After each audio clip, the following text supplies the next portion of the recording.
বিয়ে করা হইতেছে, ওটা আমার লাইফে ঘুইটা যাওয়া 4 বছর আগে একটা পাস্ট, যেটা নিয়ে আমি অনেক বেশি হেরাস হয়েছি, সবসময় অনেক বেশি হেরাস হয়েছি।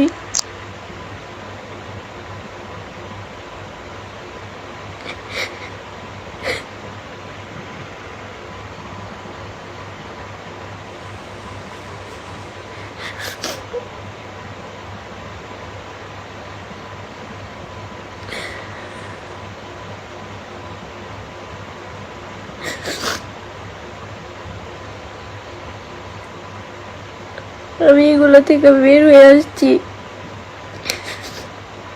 এগুলো থেকে বের হয়ে আমি একটা লাইফ চাইছি নতুন।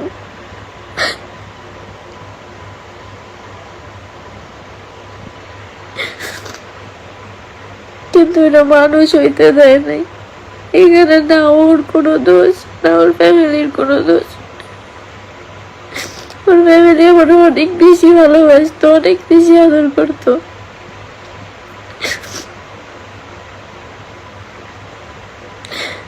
এদের বউয়ের 4 থেকে 5 বছর আগে একটা বিয়ে হয়েছিল, আর তখন নাকি কোনো একটা কারণে তাদের ডিভোর্স হয়ে যায়। সে সব কিছু জানার পর নাকি মেহেদি এই মেয়েটাকে বিয়ে করার জন্য রাজি হয়।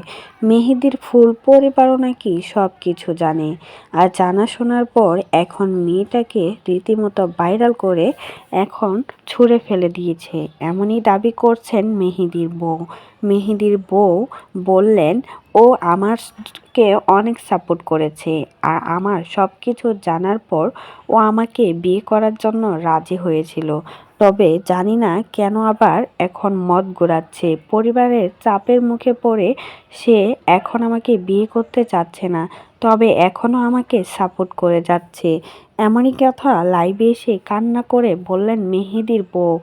আসলেই বিয়ে করার আগে অন্তত সব কিছু খোঁজখবর নিয়ে তারপর একটা মেয়েকে বিয়ে করতে হয়, তা না হলে এভাবে মেয়েকে ছুঁড়ে ফেলে তার জীবনটাকে আবারও নরক বানিয়ে দিয়ে দিল। তো এই বিষয়ে যদি আপনাদের কোনো মতামত থাকে সেটা কিন্তু অবশ্যই কমেন্ট বক্সে জানিয়ে যাবে।